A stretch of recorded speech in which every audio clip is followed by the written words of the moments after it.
strap up, yeah man, go on. Fire the road, we mash Babylon. Strap up, from the bed to the streets, yeah man, go on. It's the city of Southeast, just strap up, yeah man, go on. Fire the road, we mash Babylon. Strap up, from the bed to the streets, yeah man, go on. It's the city of Southeast. Hey, what's happening with it, y'all? It's your boy Lil Spank Booty. We transmitting again live and direct from Southeast Guantanamo, aka the concrete tour aboard in an undisclosed location. We finna go ahead and add on and give y'all another segment of the P.O.W. session that we released yesterday.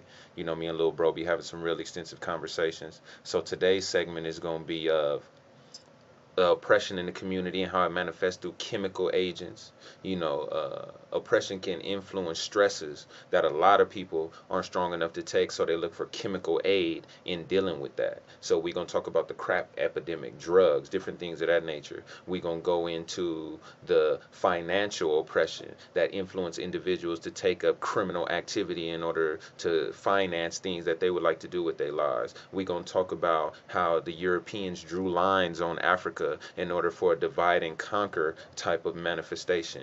We're going to talk about how they came over here and did the same with the Indians. Then we're going to connect a lot of the lines of the different indigenous black-skinned people and the various tongues that they speak, such as Cubans and Dominicans and Puerto Ricans, and how all these things are west of Africa. So you see along the Atlantic slave trade, which we've known as the Middle Passage, these people were dropped off for various reasons, and although they are descendants of Africans, they have different languages, and sometimes due to our lack of knowledge, we don't really equate these things to that one root and that one blood.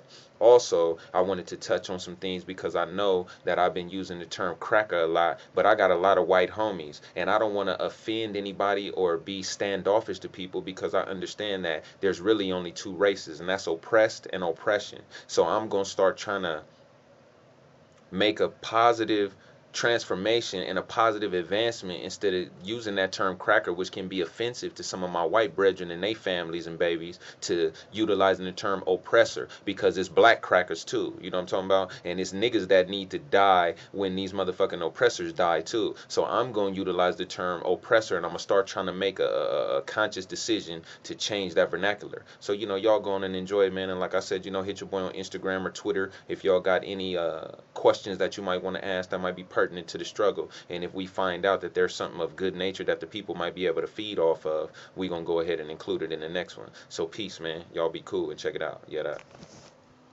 We gotta stop giving these oppressors, I was about to say cracker, but I'm trying to elevate. We gotta stop giving these oppressors the opportunity to divide and conquer us like that for their own personal interest, which is being able to section off certain cadres, certain classes of people in order to totally, converge on them without them having no assistance. Now, just think if every community, if the police smoked a Mexican, but now Bloods, Crips, everybody came to the aid, and we all waged war on the police in retaliation for the fact that they smoked this Mexican for nothing.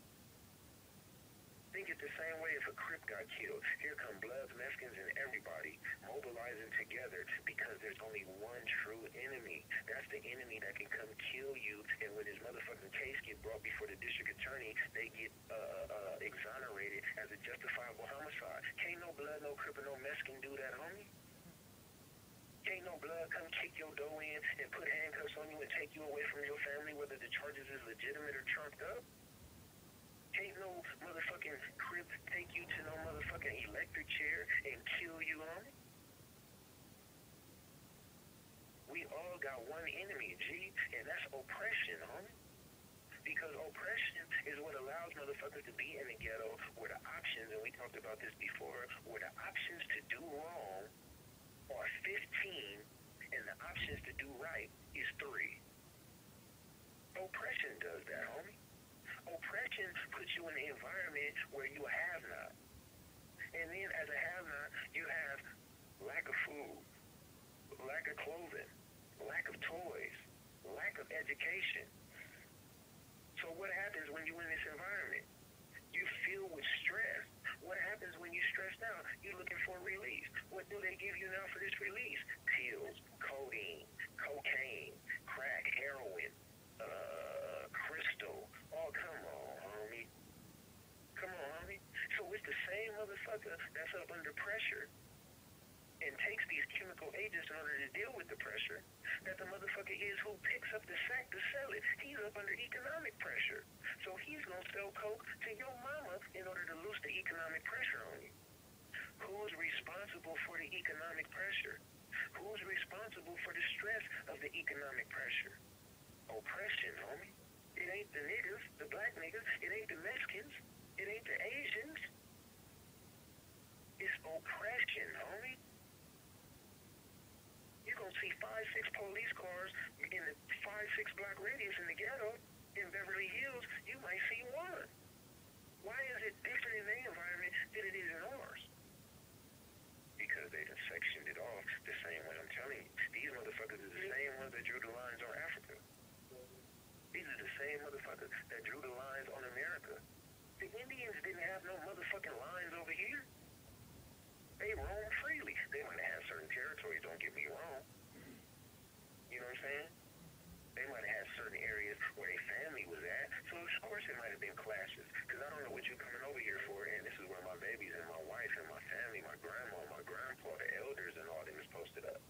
So I'm not going to kill you or have war with you because you're an Indian. I'm going to kill you or have war with you because now you're infringing and possibly can be a threat to my family, my grandparents, my children. You can possibly try to take away from us feeding our family over here because we using these buffalo in this area. And again, I'm just using the Indians as an example. But you can manifest this same knowledge in all aspects, bro. From Africa all the way to Asia, to Arabia, to these areas where people might not have had gold or ore or oil or spices or whatever. Every region had its own crop, homie. Every region had its own crop. You feel me? You know, now they done separated us by language and all this. You tell me, why is Puerto Ricans and all that motherfucker no Spanish? Why Cubans can be blacker than me but no Spanish? They gonna tell you, oh, they Cubans, to separate you. So now the African who's not knowing, or the American nigga who's not knowing, feel like he's better or different than the Cuban. The Cuban ain't nothing but a motherfucking African that got dropped off on that middle passage in the area that was colonized by Spaniards, and that's how we got that Spanish in this game. A Haitian ain't nothing but an African that was dropped off on the middle passage in an area that was colonized by French motherfuckers. A Jamaican, a Belizean, I mean, I can go everywhere with it. A Brazilian, all that. If you look at the map of Africa, everything west of Africa is populated by all black people. Brazil, Panama, Costa Rica, all that shit. Dominican Republic, Puerto Rico, Barbados, Jamaica, all that. Why is that, homie? Because that's the direction that them ships sailed in from the west coast of Africa, G. And along that trail, getting to this so-called new world. Hey, now, hopefully y'all dug that, man. You know what I'm saying? And hopefully it influences some conversation at the dinner table tonight, or whether y'all sit on the couch. And, you know, these are things that you can allow the children to see also, because, you know, I try my best not to use too much expletives or things of that nature, so it can be, you know, PG for the children, but at the same time real raw and uncut. So I also wanted to start influencing the people to do some reading, some real good books that people might be able to latch on to. And the first ones I want to introduce y'all to is Assata, which is the autobiography of Assata Shakur, which is a good book about the strength of the black woman, especially in the midst of the struggle, as well as A Taste of Power by Elaine Brown. Now, both of these are black-centered books, black conscious, black revolutionary type of books, but don't think that we're going to limit the books that I give as only being black revolutionary books. We're going to touch on a lot of historical things. So, you know, check those two out, and then we'll have some more for you to gig on the next one. All right, peace. Strap up, yeah, man, go on. Fire the road, we mash Babylon. Strap up, from the bend to the streets, yeah, man. Go on, it's the city of Southeast. Just strap up,